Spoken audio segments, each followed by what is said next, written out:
Marjorie Daniels sat by her kitchen window on a Tuesday morning, the sky overcast and quiet.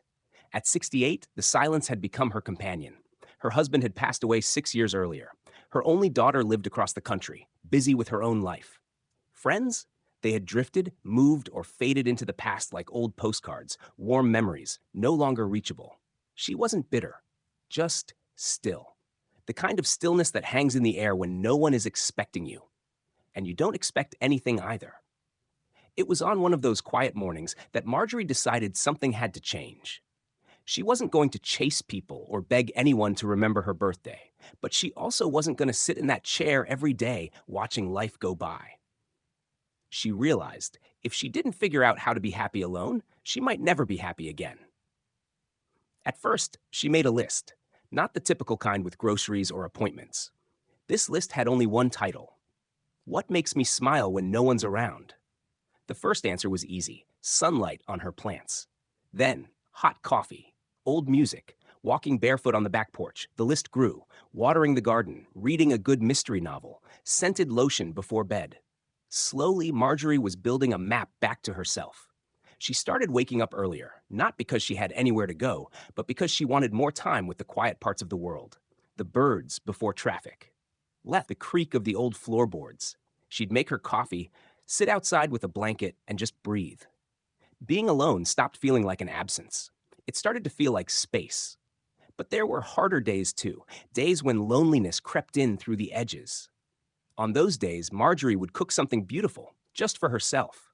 Not a frozen dinner or toast, but something that took care: a stew with wine and rosemary, roasted vegetables with garlic, a baked apple with cinnamon. At first, it felt silly to cook like that for one. But after a while, it felt powerful. Like she was saying, I matter. I'm still here. And something unexpected happened. The more she gave herself joy, the less desperate she felt for someone else to supply it. She also began doing something she'd never dared before: talking out loud to herself.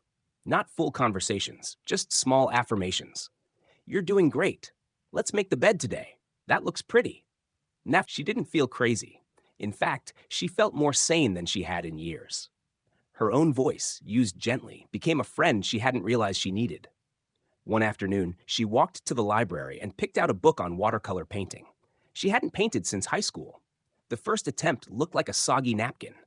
The second, not much better. But the third, a small painting of her backyard tree, was something she put on her fridge. Not for anyone else. Just to remind herself she could still try new things. She started noticing other women walking alone, sitting on benches, browsing books. Some looked happy, others looked lost. She realized she could be either. She had that choice. So she tried something bold. She went to the movies by herself, then a museum, then a cafe. The first few times she felt exposed, but then she noticed something. No one was watching her.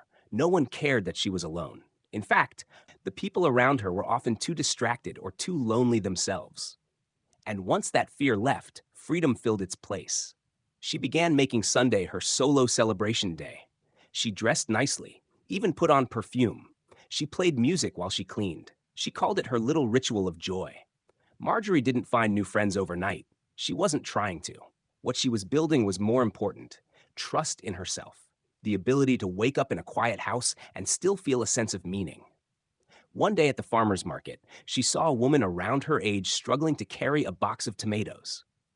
Without thinking, Marjorie helped her. The woman smiled and said, "You know, I was afraid to come here alone today. Thought people would stare at an old lady shopping by herself." Marjorie laughed softly and replied, "I used to feel the same. Turns out, being alone isn't as scary as we think." They shared a coffee that day. They didn't become best friends. But that wasn't the point. The point was, Marjorie didn't need a friend to feel whole. But now that she felt whole, friendship could find her again. Over time, she replaced the word alone in her mind with something gentler: independent, self-reliant, even peaceful. Being happy alone wasn't about denying the need for connection.